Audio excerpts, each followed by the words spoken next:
Aleluia. A paz do Senhor, meus irmãos. Amém. Abra comigo a sua Bíblia. Hebreus capítulo 13, verso 18 e 19.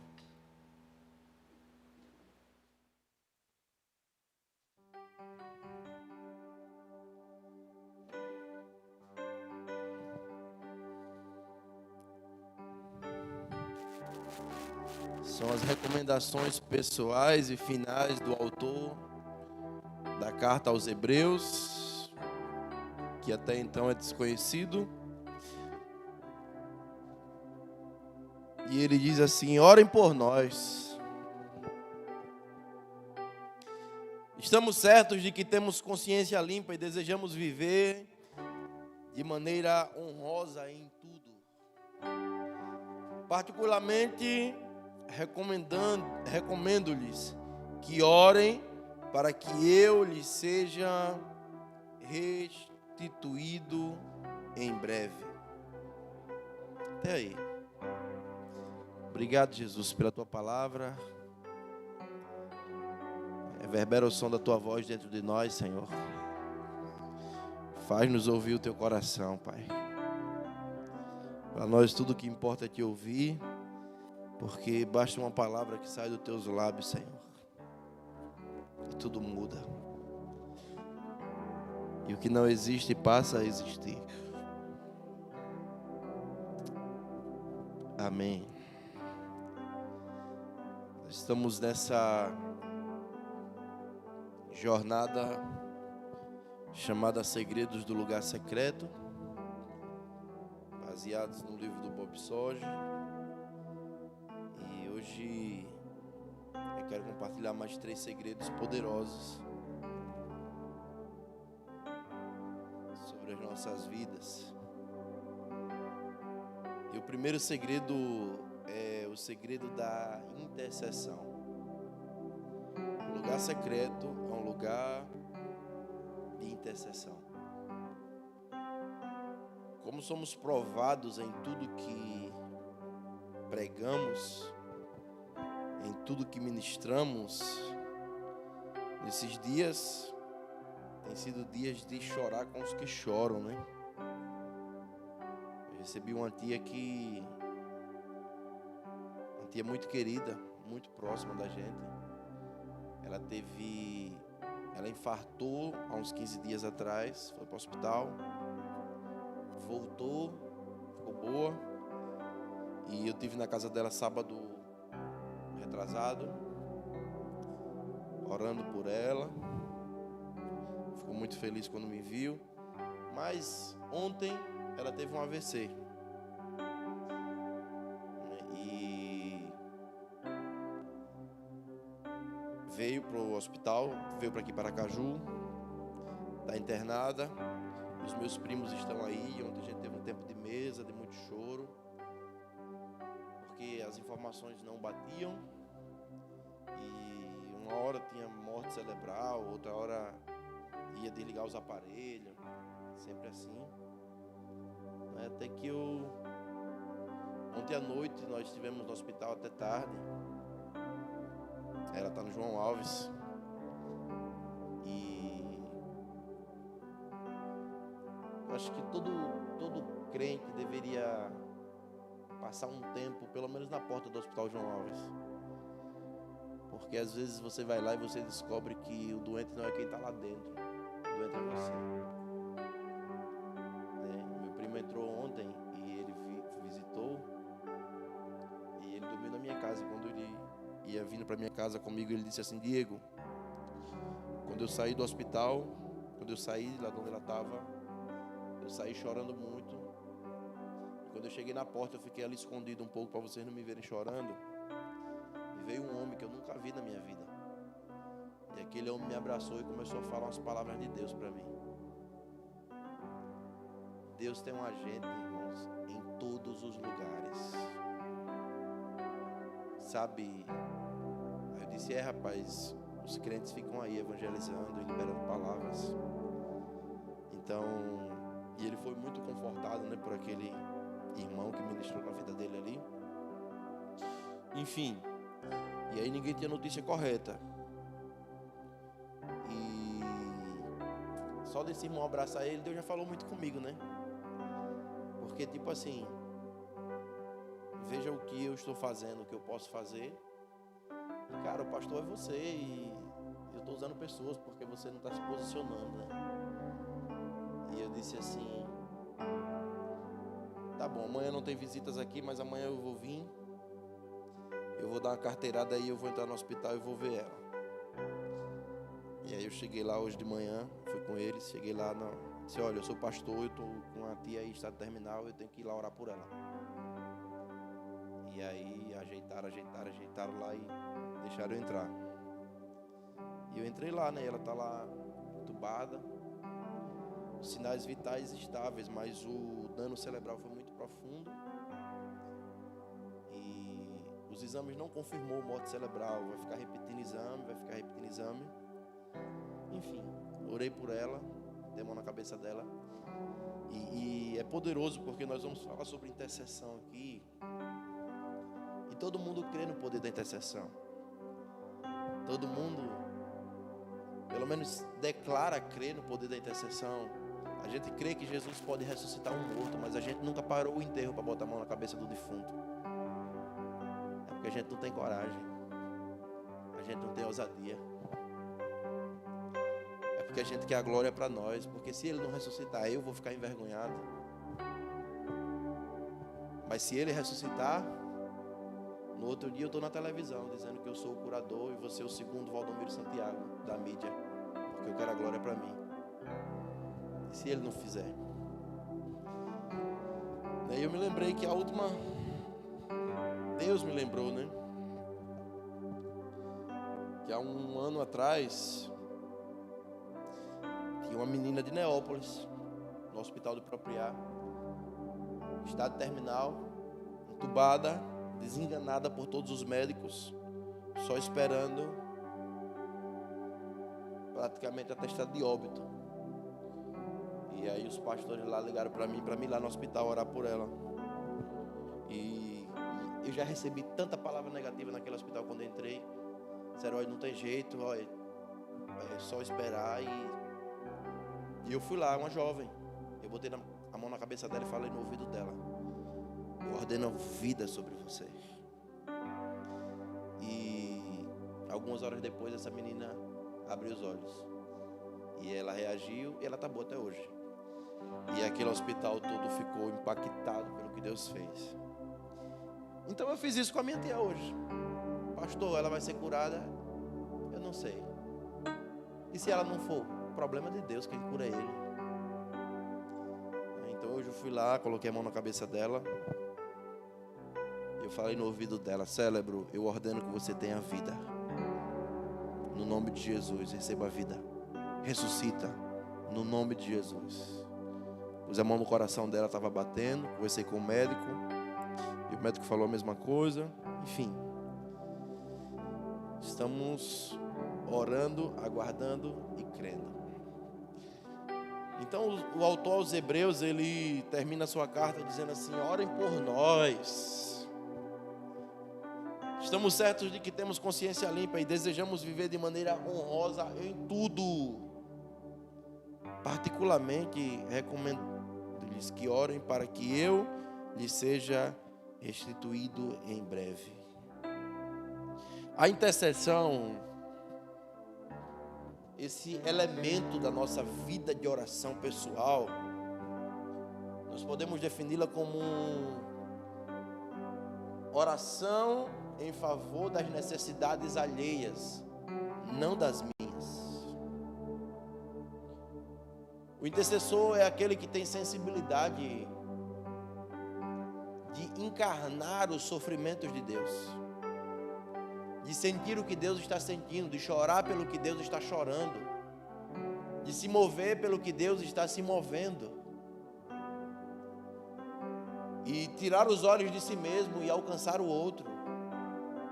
Intercessão é quando você sai de si, você vai até o outro, no espírito, guerrear as guerras do outro.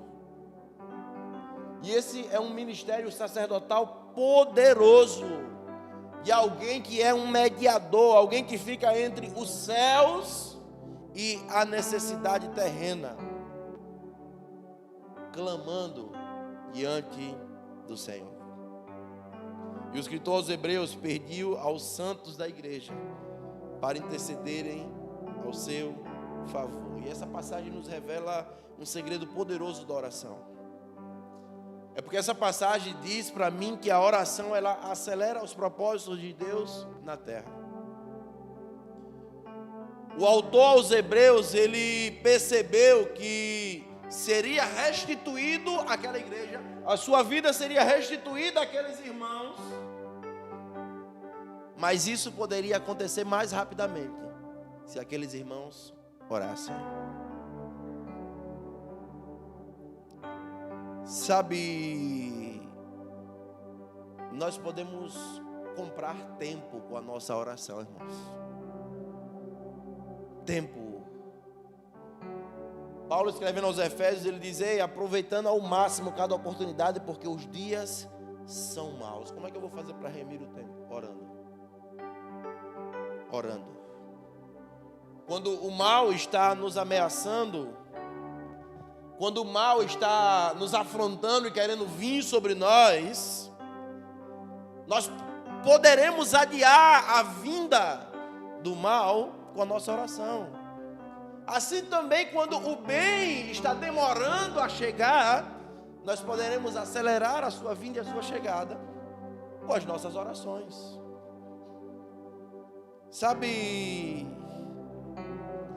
há um propósito eterno de Deus e muitas coisas planejadas no coração de Deus para esse mundo que acontecerão.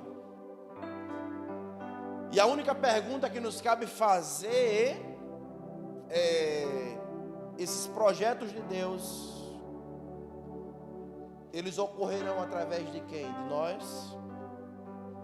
Nós seremos participantes daquilo que Deus está fazendo? Irmãos, se não orarmos, os planos de Deus acontecerão da mesma forma. Porém, nós não seremos participantes. Porém, talvez não com tanta rapidez. Talvez eles retardarão, atrasarão um pouco.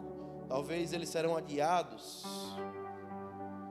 Portanto, o nosso coração em oração e intercessão deve ser: Senhor, o que é que o Senhor está fazendo? E me faz participante disso, Senhor. Eu quero participar daquilo que o Senhor está fazendo. Ele vai fazer, e Ele vai concluir com êxito. Mas Ele está procurando uma geração que se envolva com aquilo que Ele está fazendo. Uma geração que seja tão desesperada, sabe, para ser incluída, que se entregue à oração incessante e violenta. Uma das formas mais profundas de você dizer que ama alguém é você orando por ela. Essa é uma das mais lindas declarações de amor.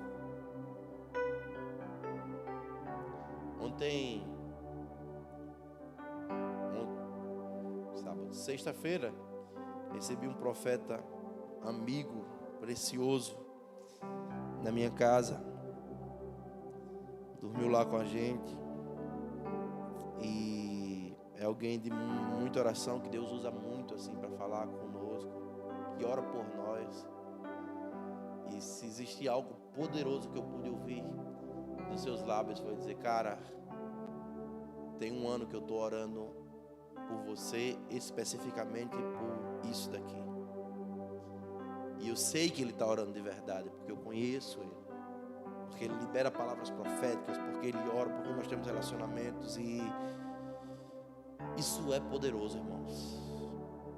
Se você pode fazer o seu amor conhecido para alguém de maneira sublime, é orando por aquela pessoa.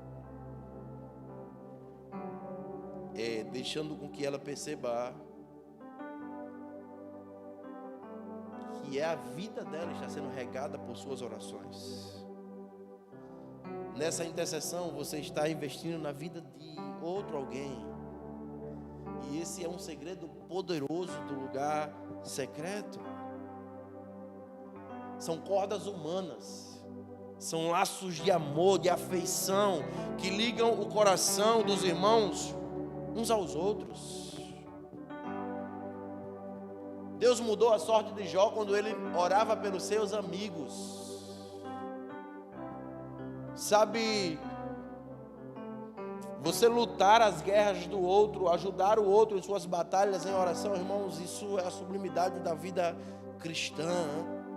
E a igreja, o corpo de Cristo, não funciona adequadamente se perdermos o hábito de orarmos uns pelos outros. Sentimos o que o outro sente. A oração, ela gera imunidade na igreja, no corpo de Cristo. Então que haja um peso no nosso coração de graça e favor pela vida uns dos outros.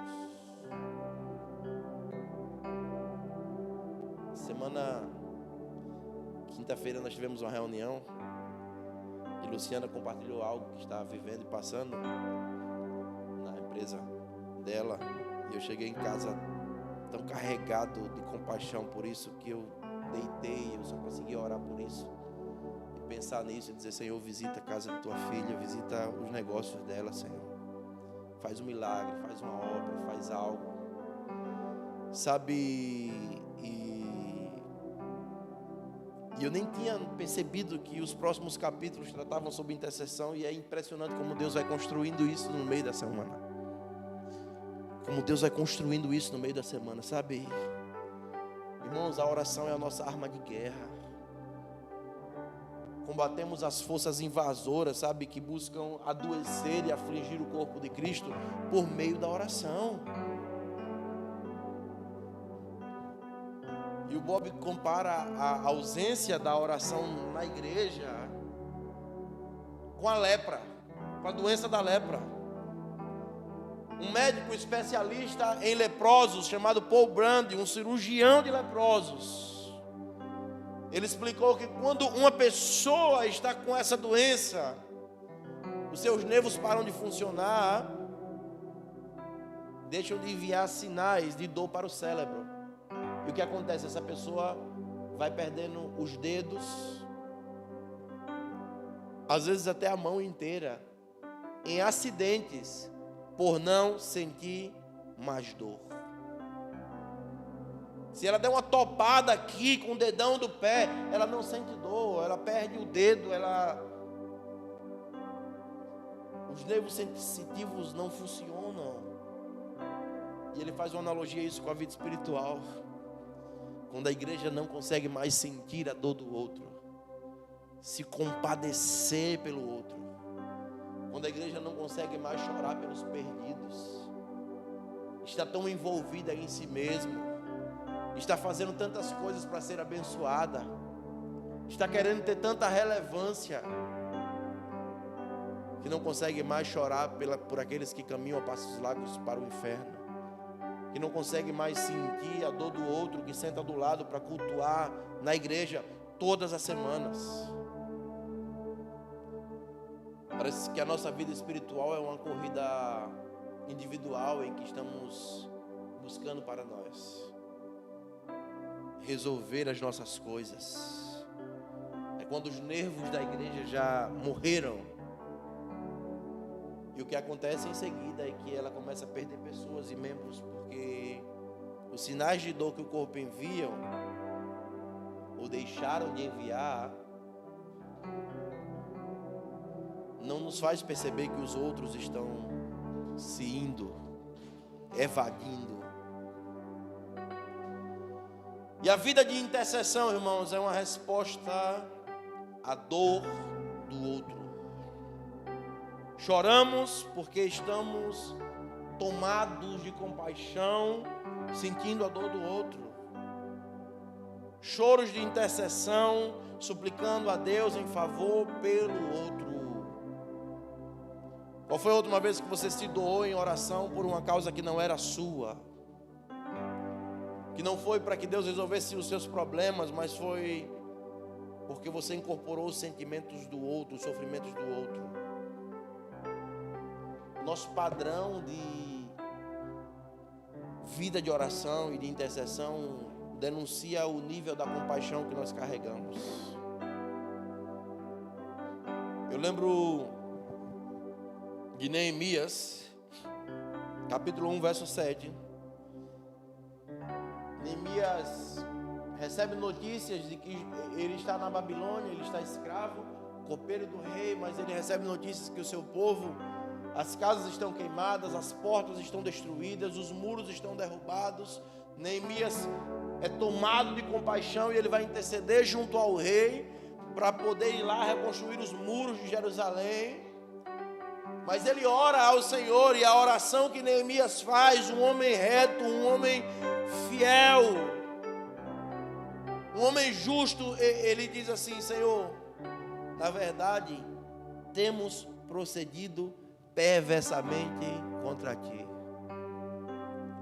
Olha o coração de Neemias. Ele está intercedendo pela sua nação que pecou, que errou. E ele não diz eles pecaram. Ele não diz eles erraram. Ele diz: Senhor, nós erramos. Nós pecamos. O intercessor, ele tem uma mente coletiva, ele não tem uma mente individualista. Não guardando os seus mandamentos, nem os seus estatutos, nem juízos, nós erramos. Essa é a intercessão alinhada com a palavra de Deus. Isso é tudo que Deus deseja ouvir, um coração que se importa com o outro. Porque não existe outra forma de amar a Deus que não seja amando o outro. Porque Deus escolheu ser amado no próximo. Eu não posso dizer que amo a Deus e não amo o meu irmão. Porque a única maneira que eu tenho de ver Deus visivelmente é observando a vida do meu irmão. Porque ele é a habitação de Deus. E a oração precisa ser o nosso estilo de vida, irmãos. A oração só exige de nós um requisito. Para mim ser um homem de oração, para você ser uma mulher de oração, só é exigido um requisito: verdadeira espiritualidade. Esse é o requisito. Deixa eu te falar, ninguém precisa ser espiritual para pregar. Ninguém. A preparação, a pregação de um sermão perfeito, segundo as regras da homilética, com exatidão exegética, não requer espiritualidade, o mínimo. Qualquer pessoa com o mínimo de inteligência, que tenha capacidade de absorver alguns textos, que tenha uma boa memória, que tenha um vasto conhecimento bíblico, que tenha firmeza nas palavras, qualquer pessoa pode pregar, mesmo sem ser espiritual. Não precisa ser espiritual não. Para pregar não precisa. Você precisa ter uma boa biblioteca em casa, um pouco de conhecimento bíblico. Você pode pregar em qualquer púlpito hoje. E outra, essa pregação pode sensibilizar muitas pessoas, fazer muita gente até ser tocado, ser impactado, ser impressionado. Mas se você tem uma vida de oração, isso move o coração de Deus. Porque a pregação toca o que é temporal, mas a oração toca o que é eterno. A pregação toca a alma,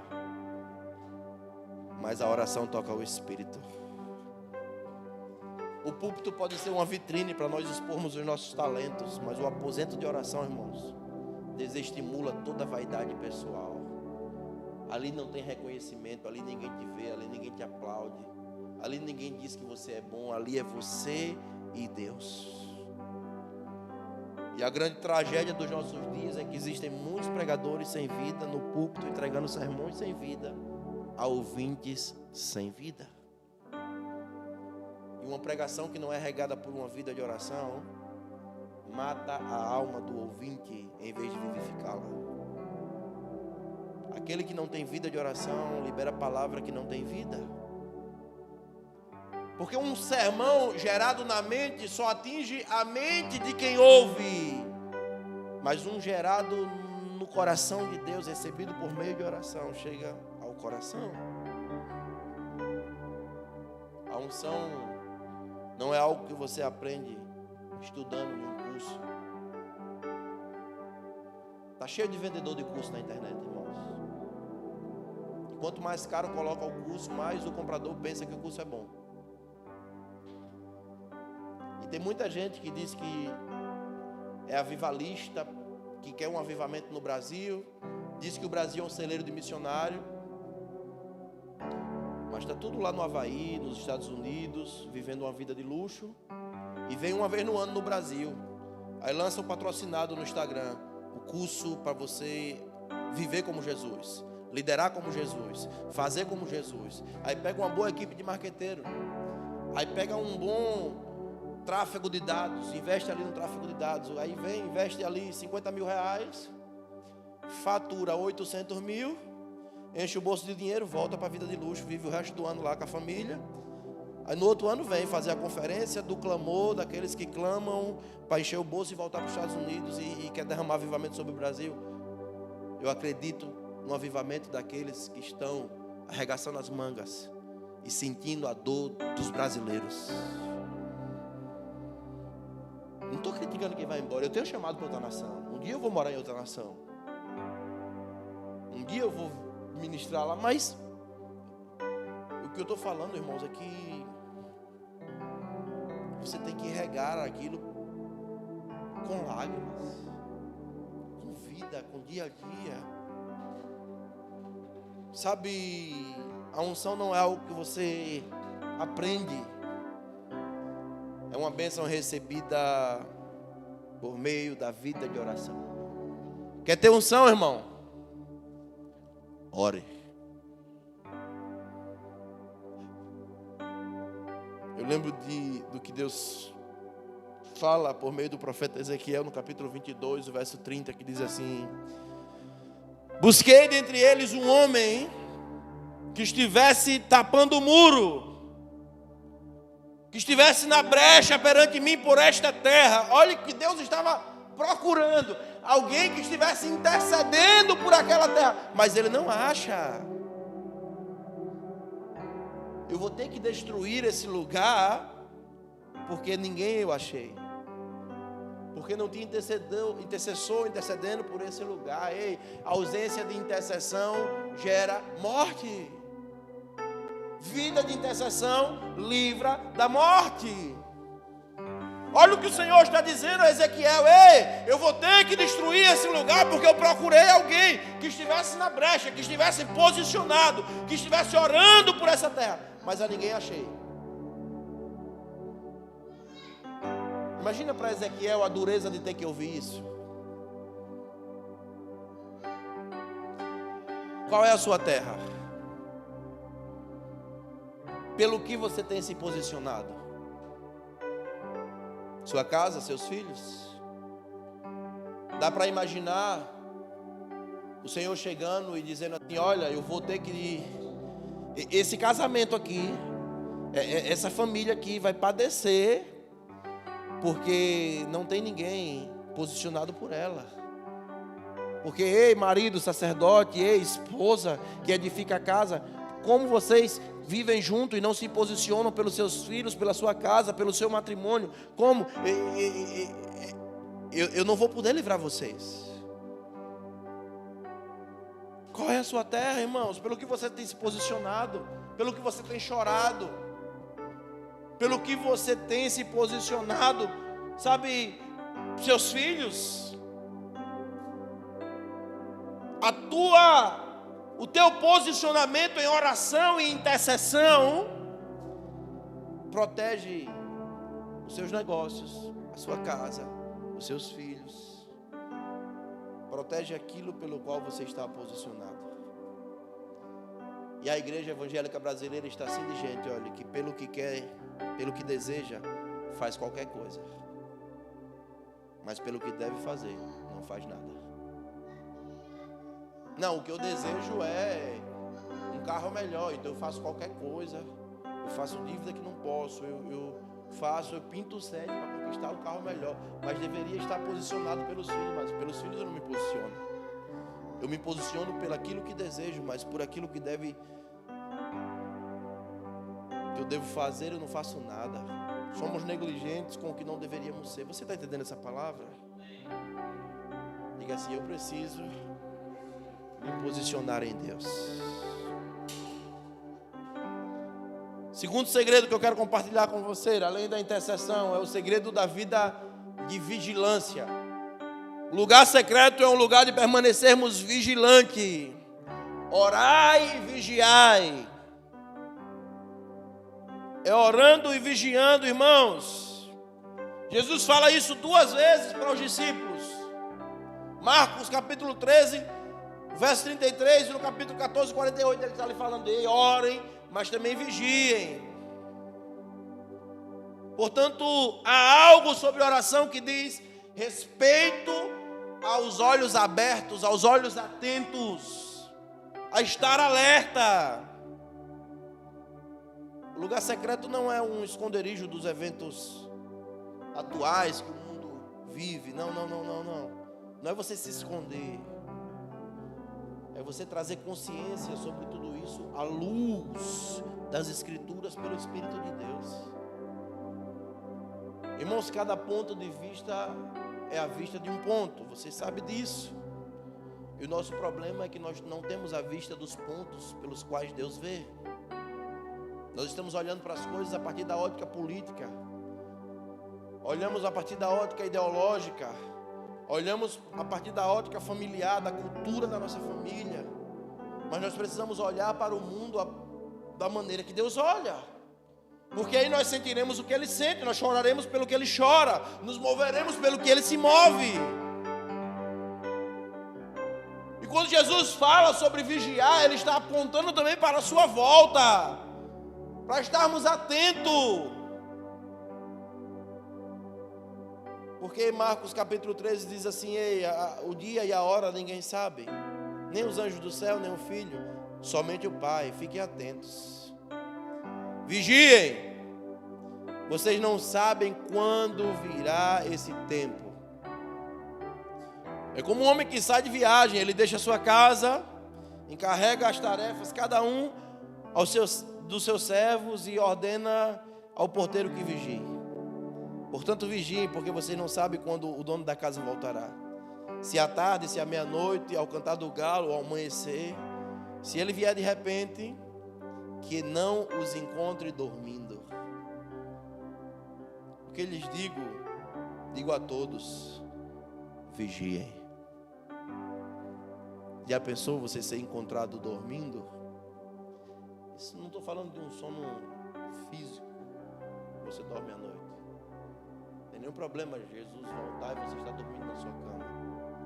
O problema terá é você estar dormindo na sua vida espiritual. É você estar dormindo na sua vida de oração. É você estar dormindo na sua vida em favor do outro. Sabe, precisamos nos aplicar no lugar secreto, irmãos. O que o lugar secreto faz conosco? Ele aguça os nossos sentidos espirituais para os avisos de Deus. Deus é um Deus que nos dá avisos, que nos dá sinais. Quantos testemunhos? Esses dias eu ouvi um testemunho de alguém que foi visitar alguém, já uma pessoa idosa também, e o Senhor falou assim, avisou a ele: olha, na próxima vez você não encontrará mais com vida, porque eu vou recolher. E ele saiu daquele lugar convicto do que Deus tinha falado, avisou aos filhos, e foi certo, Deus recolheu. A vida com Deus no secreto aguça os nossos sentidos espirituais para os avisos que Deus nos dá, irmãos. Você sabe qual é o maior engano de um crente? É ouvir a si mesmo achando que está ouvindo a Deus. É ouvir o desejo do seu coração, a vaidade, a ambição da sua alma, os seus desejos egoístas, achando que está ouvindo a Deus, espiritualizando as suas ambições para dizer que foi Deus que falou. Arruma 3 versículos bíblicos e está tudo resolvido, convenceu todo mundo.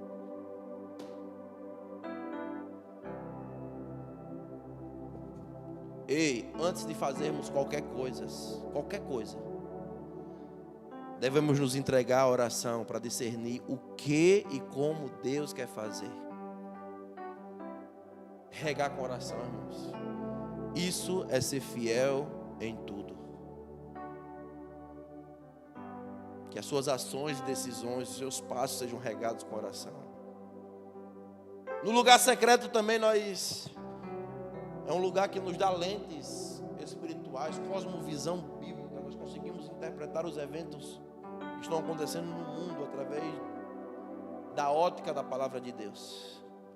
Tiramos os nossos óculos e colocamos esses óculos. E aí você começa a olhar com os olhos que Deus olha. E aí você começa a anotar a Escritura, algumas coisas que o Espírito vai evidenciando, sabe? Às vezes você lê um texto que você já está cansado de ler. Salmo 23, você já sabe de cor. E aí um verso daquele salmo agora salta diante dos seus olhos. E o Espírito ali evidencia aquele verso de uma maneira que você nunca percebeu antes. Pode grifar que ali tem coisa. Pode anotar que ali Deus está falando algo. Deus está querendo te mostrar algo. O lugar secreto é o lugar de equilíbrio para a nossa alma, sabe? O nosso problema é que somos mais almáticos do que espiritual. Parece que conseguimos andar mais confortavelmente nas emoções da nossa alma do que no espírito. O espírito nos insiste em levarmos por uma via dolorosa, nos fazer carregar uma cruz, nos fazer viver algumas coisas que não são confortáveis. Mas a alma não. A alma nos leva por caminhos que massageiam o nosso ego, alimentam a nossa cobiça. Não podemos nos tornar almáticos ao ponto de não conseguirmos andar no Espírito. Você foi chamado para andar no Espírito. E aquilo que acontece no mundo físico é só um extrato daquilo que acontece no Espírito.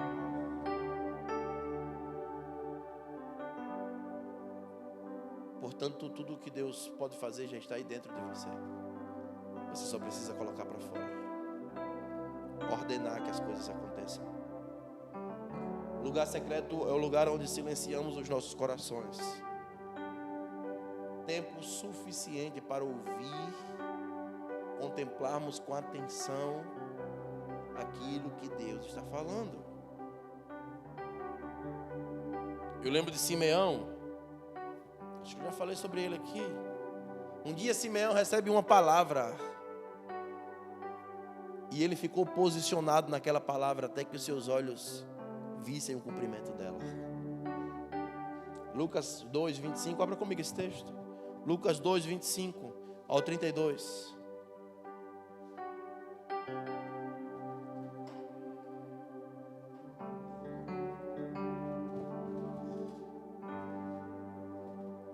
Ora, havia em Jerusalém um homem cujo nome era Simeão, e este homem, justo e temente a Deus, esperava a consolação de Israel, e o Espírito Santo estava sobre ele. E lhe fora revelado pelo Espírito que ele não morreria antes de ver o Cristo do Senhor. Assim, pelo Espírito, foi ao templo, e quando os pais trouxeram o menino Jesus, para fazerem por ele segundo o costume da lei, Simeão tomou em seus braços e louvou a Deus e disse: agora, Senhor, despedes em paz o teu servo, segundo a tua palavra. Em outras palavras, agora eu já posso morrer, porque os meus olhos viram a tua salvação, o qual tu preparastes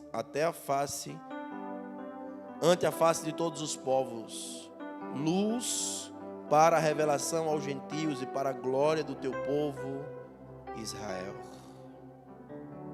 Vem cá comigo. A palavra que Simeão recebe é assim: ei, você não vai morrer antes que os seus olhos vejam o Cristo.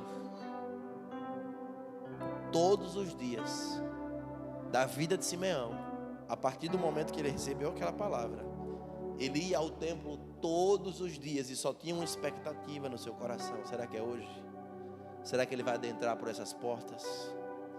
Será que é hoje que os meus olhos verão? E ele começa a viver por uma palavra que ele recebeu. E ele se posicionou para ver o cumprimento daquela palavra que... Ei, por quanto tempo você permanecerá posicionado até que os seus olhos vejam o cumprimento da palavra de Deus? Até que os seus olhos vejam, sabe, aquilo que o Senhor falou. Por quanto tempo você conseguirá estar posicionado, irmão? Negociamos, a nossa alma nos faz deslizar, perder o foco. Parece que Deus demora demais. Ei, permaneça posicionado até que se cumpra, até que Ele venha. Todos os dias, no dia que entra lá José, Maria e Jesus, o menino, para ser apresentado no templo, aquela criança, Simeão identifica ele. Os meus olhos estão contemplando a tua salvação, Senhor. Eu posso morrer em paz, pode me levar. Estou pronto. Pode me despedir desse mundo, Senhor. Porque eu vivi por uma palavra que o Senhor liberou. E hoje os meus olhos viram o cumprimento dessa palavra. Sabe,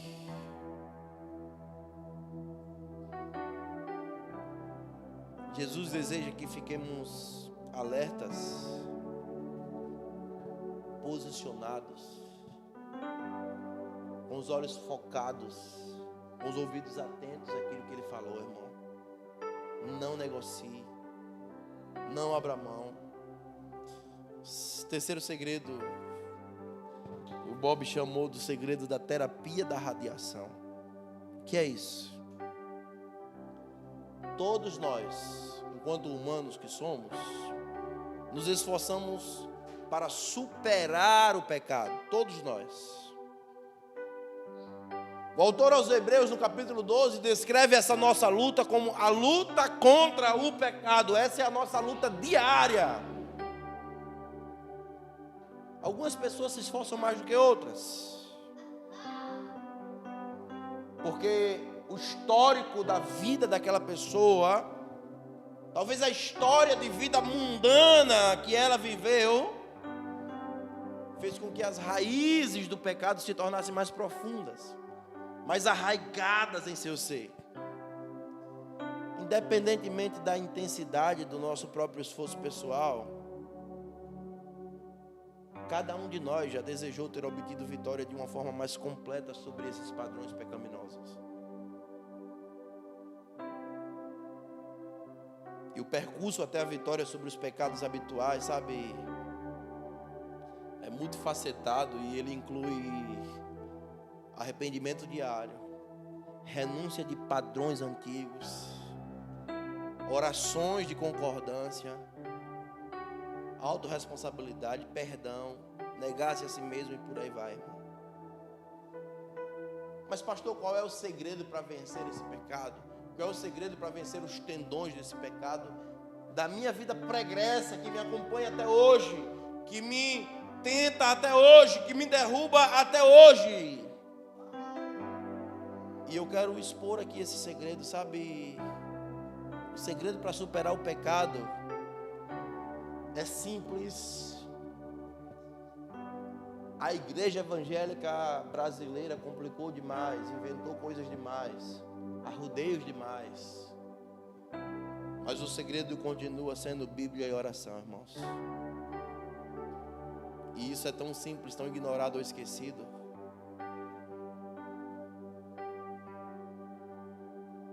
E o Bob Sorge chama isso de expor-se à radiação da presença e da palavra de Deus. O pecado é como um câncer. A presença de Deus é como uma radiação sobre aquele câncer. Quanto mais você ficar na presença de Deus, observando a sua palavra, se deleitando no seu amor, mais poder está introduzindo em cada fibra do seu ser. Essa é a radiação que erradica o câncer do pecado em nós. A única forma de sermos transformados, irmãos, é nos expondo, nos aproximando do Senhor. É a presença dEle. O lugar de transformação continua sendo a presença de Deus. A distância de Deus sempre representará regressão espiritual. Portanto, todas as vezes que a sua vida está distante do Senhor, embora na igreja, embora sendo líder, embora ministrando, embora fazendo o que for, se a sua vida estiver distante da presença, só está próxima do sistema, só está próxima da igreja, mas está distante de Deus, isso representará regressão.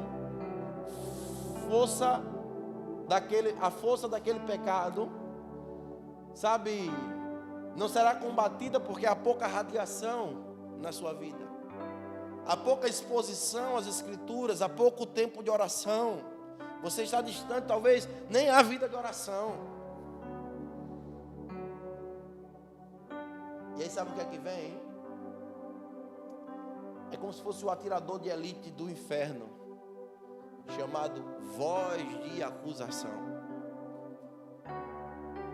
voz de condenação, que vai ali na sua consciência e fica te acusando, e dizendo, é isso mesmo, se entrega a esse pecado, você não consegue se aproximar de Deus, permanecer fiel, constante mesmo, e aí você abandona por um período mais prolongado a fonte de toda a sua vitória, a presença dele. Mas enquanto o inimigo vem com a voz de acusação, o Espírito Santo vem com uma voz de convicção para nos aproximar de Cristo. Porque, irmãos, o momento em que estamos vivendo não pode definir quem somos. Só quem define quem somos é a palavra de Deus. É a voz de convicção do Espírito Santo. Paulo está preso em Roma, está em uma tumba fria, lá sentado em uma pedra fria, passando o maior frio da sua vida. E Paulo está lá escrevendo a sua carta e dizendo, ei, nós estamos assentados com Cristo nas regiões celestiais, assentado numa tumba fria, numa pedra fria, morrendo de frio. E ele diz, nós estamos, não é nós estaremos. Na realidade ele estava numa tumba fria, sentado numa pedra fria, mas no Espírito ele diz, nós estamos sentados com Cristo nas regiões celestiais, porque a minha condição não pode mudar a minha convicção. Esse é quem eu sou. Aqui eu sou um prisioneiro, mas no Espírito eu sou um general. E nós precisamos distinguir essa convicção dessa condenação, sabe? Seguindo a voz do Espírito, a voz que está conduzindo a minha vida, é a voz da convicção que eu tenho em Cristo, ou é a voz da acusação que vive apontando os meus erros? Que a voz do Espírito conduza os nossos passos, irmãos. Que a sua vida possa estar totalmente afetada pela irradiação do sol da justiça, Cristo Jesus. Às vezes você pensa, quando você vai à praia ou pega muito sol, trabalhando exposto ao sol, às vezes você não percebe, você está ali, aquele sol às vezes está tão gostoso, você não passou um protetor, você não percebe, mas quando você chega em casa à noite, você percebe sua pele queimando. Você percebe que aquele sol que estava tão bom e parecia que não estava acontecendo nada, te afetou de alguma maneira. Essa é a nossa vida cristã. Nós estamos lá, no lugar secreto, expostos ao sol da justiça.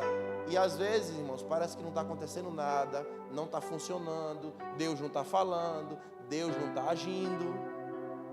Mas no decorrer da nossa caminhada, dos nossos dias, nós perceberemos os efeitos que carregamos, ou a maneira como estamos afetados, porque ficamos um bom período expostos à radiação do sol da justiça. Você entende isso? Sabe, que você possa ter uma vida de intercessão, que você possa estar exposto à radiação da palavra de Deus e permanecer vigilante. Esses são os 3 segredos que eu quero compartilhar com você hoje. Quero convidar você a ficar de pé. Com a mão no seu coração. Diga: Senhor, me levanta como intercessor. Me levanta como intercessor, Senhor, como um guerreiro valente, como aquele que resolve, que luta as minhas lutas de joelhos, Senhor. Que minha vida seja totalmente regada e afetada pela oração que move o teu coração, Senhor. Nós precisamos voltar a crer no simples, Senhor. Às vezes nós queremos algo complexo, difícil, extraordinário, quando o Senhor permanece se movendo no simples. Orai e vigiai. Quando o Senhor permanece se movendo no simples, ouçam a minha palavra, obedeçam a minha palavra. Sabe, que a simplicidade da vida contigo, Senhor, possa ser, sabe, a expressão dos nossos dias. Crentes que obedecem a tua voz, que ouvem a tua voz, que andam na tua palavra, que se movem por aquilo que o Senhor falou, que estão envolvidos com aquilo que o Senhor está fazendo, Senhor. Que não perderam a direção nem o rumo.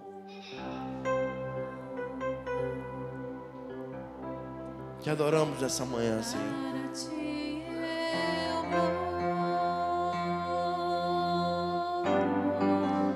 Me rendo a ti. Me lembraste. Me lembraste de tuas promessas.